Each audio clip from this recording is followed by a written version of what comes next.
Berbicara via sambungan telepon pada Selasa 15 Juli 2025, Presiden Prabowo Subianto bermufakat dengan Presiden Amerika Serikat Donald Trump mengenai tarif resiprokal atau tarif imbal balik bagi produk Indonesia yang masuk ke Amerika Serikat.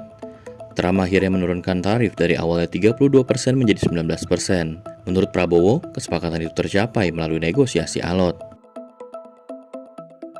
Ketika Indonesia harus membayar tarif bea masuk, hal sebaliknya terjadi pada Amerika Serikat.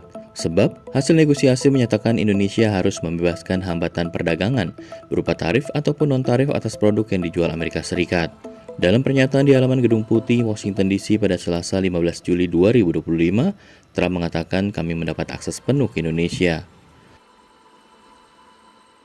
Skema lain adalah pemberlakuan tarif tambahan bagi barang-barang transshipment atau barang dari negara yang mengekspor ke Amerika melalui Indonesia. Di luar tarif, Indonesia menyepakati impor energi dari Amerika Serikat senilai 15 miliar US dollar, impor produk pertanian 4,5 miliar US dollar, serta membeli 50 pesawat buatan Boeing yang sebagian besar Boeing 777. Ihwal syarat yang ditetapkan Amerika Serikat, Prabowo Subianto mengatakan barang-barang yang akan diimpor memang dibutuhkan di tanah air seperti gandum, kedelai, dan gas. Adapun pesawat Boeing disebutnya diperlukan untuk memperkuat armada PT Garuda Indonesia. Prabowo juga mengatakan akan terus bernegosiasi dengan Trump. Pada September hingga Oktober, Prabowo akan bertemu dengan Trump di Amerika Serikat. Menteri Perdagangan Budi Santoso mengklaim Indonesia memperoleh tarif impor terendah di antara negara-negara Asia Tenggara. Dia mengatakan telah melakukan mitigasi terhadap 10 produk ekspor dengan memetakan negara-negara pesaing. Budi juga mengklaim produk-produk yang diimpor dari Amerika Serikat adalah bahan baku dan barang modal. Karena itu, kata dia, impor dari Amerika Serikat akan mendukung industri dalam negeri. Selain produk asal Amerika, Indonesia terancam dibanjiri barang-barang dari negara yang dikenakan tarif tinggi oleh Trump seperti Cina. Menurut Ketua Umum Asosiasi Produsen Serat dan Benang Filamen Indonesia, Retma Gita Wirawasta, peluang ekspor ke Amerika Serikat kemungkinan tak sebanding dengan kerugian akibat serbuan barang-barang Cina ke Indonesia. Saat ini, porsi ekspor tekstil dan produk tekstil ke Amerika Serikat sebesar 4,5 miliar US dollar atau 40% dari total pasar ekspor tekstil nasional.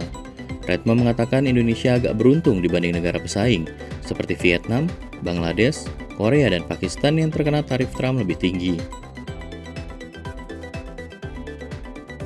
Namun kesepakatan Prabowo dan Trump menuai kritik.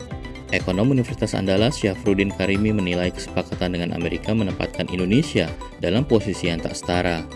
Dengan akses penuh ke pasar Indonesia, kata dia, produk-produk pertanian, otomotif, hingga energi dari Amerika Serikat akan menekan daya saing produk lokal. Karimi berujar, industri lokal menghadapi tekanan dan ruang bagi industrialisasi makin menyempit. Tarif 19% juga mengancam daya saing ekspor manufaktur Indonesia ke Amerika. Menurut ekonom Universitas Pembangunan Nasional Veteran Jakarta, Ahmad Nur Hidayat, jika pesanan Amerika berkurang, sektor padat karya seperti pabrik tekstil, sepatu, dan elektronik bakal mengurangi produksi yang berujung pada pemutusan hubungan kerja. Ahmad juga mempertanyakan syarat pembelian 50 pesawat Boeing yang bakal menambah utang serta menekan arus kas Garuda Indonesia. Padahal, perusahaan plat merah itu sedang diterpa masalah keuangan.